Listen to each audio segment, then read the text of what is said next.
सिर्फ 1 साल पहले तक भारत में एक पूरे शहर का नाम इस वहशी के नाम पर था। इतना ही 2021-22 तक एनसीईआरटी की 12वीं की इतिहास की किताब में यह तक पढ़ाया गया कि औरंगजेब ने टूटे मंदिरों को बनवाने के लिए दान तक दिया था। ऐसा लिखकर औरंगजेब को सेक्युलर तक बताने की झूठी कोशिश की गई थी। एक शख्स ने इस पर जब आरटीआई लगाकर एनसीईआरटी से सवाल किया कि आपके पास इस बात का कोई सोर्स है जो आपने लिखा है, तो एनसीईआरटी ने कहा कि हमारे पास इसका कोई सोर्स नहीं है। मतलब उन्होंने खुद माना, जिस भी शख्स ने ये लिखा, कि उसने अपनी मर्जी से ये झूठी बात किताब में लिख डाली। जिस औरंगजेब ने सिखों के 9वें गुरु तेग बहादुर जी का दिल्ली में कत्ल कर दिया था, उसी शीशगंज गुरुद्वारे से सिर्फ 8 किलोमीटर की दूरी पर हमने औरंगजेब के नाम पर एक सड़क बना रखी थी।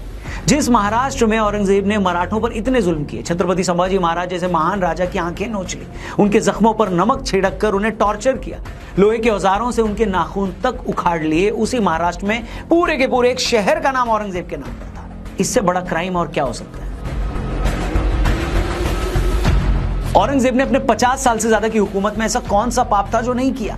ये वो शख्स था जिसने खुद को शहंशाह बनाने के लिए अपने बाप शाहजहां तक को जेल में डाल दिया, अपने सगे भाइयों मुराद और दारा शिकोह का कत्ल कर दिया। शाहजहां अपने सबसे बड़े बेटे दारा शिकोह को अपना वारिस बनाना चाहता था। दारा शिकोह सूफी आइडियोलॉजी से प्रभावित था, वो हिंदू धर्म ग्रंथों से भी काफी प्रभावित था, यहां तक कि उसने उपनिषदों का फारसी में अनुवाद भी किया था। दूसरी तरफ औरंगजेब कट्टर था, उसे दारा शिकोह काफिर लगता था। औरंगजेब ने बाद में सबसे दर्दनाक मौत दारा शिकोह को ही दी थी। निकोलो मनुची नाम का एक इटालियन राइटर उस वक्त दिल्ली आया हुआ था। मनुची ने बाद में अपनी किताब स्टोरिया दो मोगोर में लिखा कि औरंगजेब ने दारा शिकोह को एक बूढ़े और मरियल से हाथी पर बैठाया, उसे गंदे कपड़े पहनाकर पूरे शहर में उसका जुलूस निकाला गया, उस पर कीचड़ फेंका गया। बाद में औरंगजेब के फौजियों ने उसका सिर कलम कर दिया और औरंगजेब का इतने से भी पेट नहीं भरा तो उसने दारा शिकोह का कटा हुआ सर एक थाल में सजाकर अपने बाप शाहजहां को पेश किया। वो थाल जब शाहजहां के सामने पेश किया गया तो उस पर कपड़ा ढका हुआ था। शाहजहां को लगा कि शायद उसके बेटे औरंगजेब ने उसके लिए कोई तोहफा भेजा है, लेकिन जैसे ही उन्होंने वो कपड़ा हटाया वो वहीं टूटकर गिर पड़े।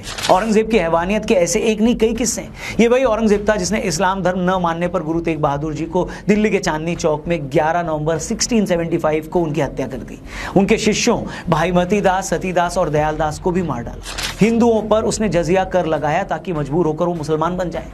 इसी औरंगजेब ने काशी विश्वनाथ का मंदिर तोड़ा, मथुरा में भगवान श्री कृष्ण का मंदिर तोड़ा, राजस्थान में गोविंद देव जी का मंदिर तोड़ने की कोशिश की, सोमनाथ के मंदिर को फिर तोड़वाया, उड़ीसा में जगन्नाथपुरी का मंदिर तोड़ने की भी कोशिश की और इसके अलावा न जाने कितने मंदिर उस दरिंदे ने तोड़े थे। लेकिन फिर भी आज भी वो इस देश में न जाने कितने लोगों के लिए एक सम्मानित शख्स है। अभी साल भर पहले महाराष्ट्र के कोल्हापुर में कुछ लड़कों ने औरंगजेब को महान बताते हुए अपनी फोटो में उसका स्टेटस लगाया था।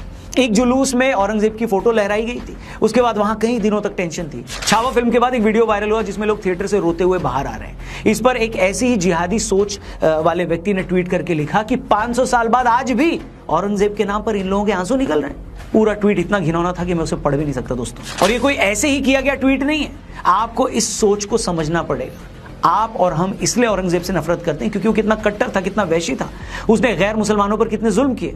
लेकिन हकीकत यही है कि एक वर्ग, एक सेक्शन ऐसा है जो इसी बात के लिए औरंगजेब से मोहब्बत करता है। उसे लगता है कि औरंगजेब ही था जिसने इन काफिरों को सबक सिखाया, बुतों को गिराया, इनके मंदिरों को तोड़ा। मतलब जो जो नीच काम औरंगजेब ने अपनी लाइफ में किए, कुछ लोगों के हिसाब से वो अपने दीन की खातिर वो काम उनके मजहब के हर आदमी को करना चाहिए।